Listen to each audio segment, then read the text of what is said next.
Okay, I have a thought for what we call Tisha Bav. Tisha Bav is the ninth day of the Jewish month of Av, and on this day, both temples, the first temple in Jerusalem was destroyed, and the second temple was destroyed, one by the Babylonians and one by the Romans. So this is my thought. In this modern world, the visual and magnificent presence of God seems absent. Why does He, God, hide from us? What purpose or reason could He possibly have to hide? Doesn't He know we love Him and we want Him around? What did we do to make Him turn invisible? Why would a father hide from his children? Who else in the Bible hid from those he loved? It was Yosef. Joseph, to those familiar with the Donny Osmond version. Yosef was sold by his brothers as a slave, and he was sent to Egypt. He became the viceroy to his master. Then he was thrown to jail falsely. He became a steward in prison. Then he met the king. And what do you know? He becomes number two in all of Egypt. A little while later, his brothers, the very same ones who sold him in the first place, come to Egypt seeking the wise new viceroy and his abundant silo of grain. And he, Yosef, learning of their presence in Egypt, summons them to the palace under false pretense as spies. Yosef is not recognized. He hides his true identity from them. Why? What purpose in hiding did he possibly have? Furthermore, Yosef puts them under terrible stress. He tries them as spies. He locks the younger brother away, calls him a thief. The whole time, they don't know it's Yosef doing it to them. It's pretty wild. Yosef then hears his brothers plead with him, please, we're not spies. They said with tears in their eyes. He, Yosef, doesn't reveal himself. When they plead, please do not take our brother away. Our elderly father won't survive the loss. He still doesn't reveal himself. When Yehuda, the oldest brother, says, please take me instead, he says, I am here, it's me, Yosef, my beloved brothers, fear not. What happened? What changed? What caused Yosef to reveal himself now? The answer is Yosef realized now that each brother is a brother in every sense of the word. They are ready to take responsibility for each other now. In Hebrew, there's a term called ben adam lechavero. It means between man and his fellow man. Now there is eternal bondship between each and every one of them. They learn from the mistake they made with him, which was my feelings, my benefit, my pleasure matter more than his.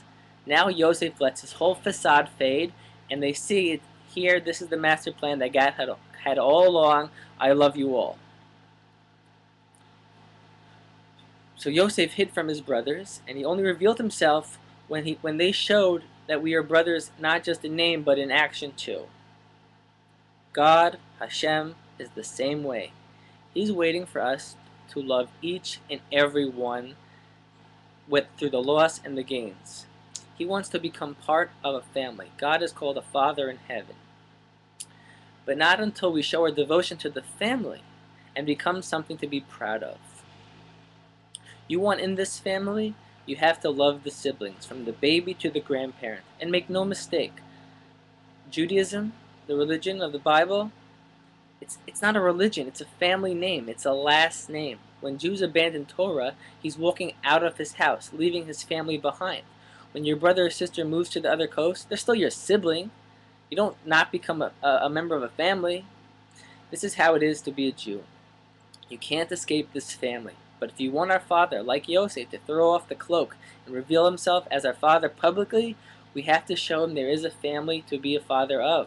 When a family of 6 is not in contact with each other, they don't call, they don't write, etc., the father of those 6 won't ever say, yeah, I'm so-and-so's father, because there's no association to be had. When we hear of the families destroyed in Israel, when we hear of the poor Jews living here in our neighborhoods, when we hear of those who don't know they have a family to come to, how do we feel? How do we act? You want our Father to show up, to reveal himself? Make a family reunion. Bring us all back together. Show the world and each and every one of us that we care about the family.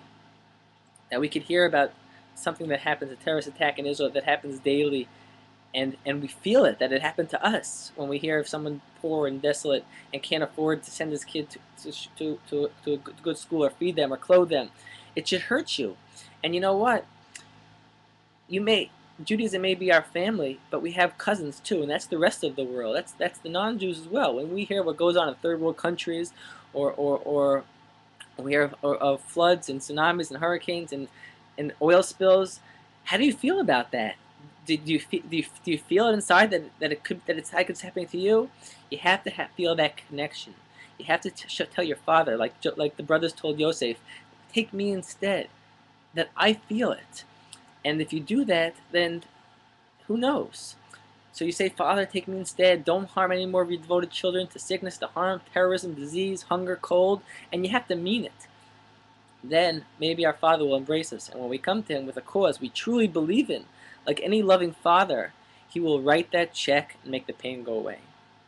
To all my brothers, sisters, and cousins, may we be zocha for a true Bayis Nema B'Yisrael. That means a true house to be rebuilt in Israel, a temple where God could have His presence shown, with our loving Father home from work to share and spend quality time with us and share His love. I hope that the Heavenly Court find any good cause in this publication, and may it merit a speedy recovery to all who need it, and to the speedy rescue of those who are missing from their homes and loved ones.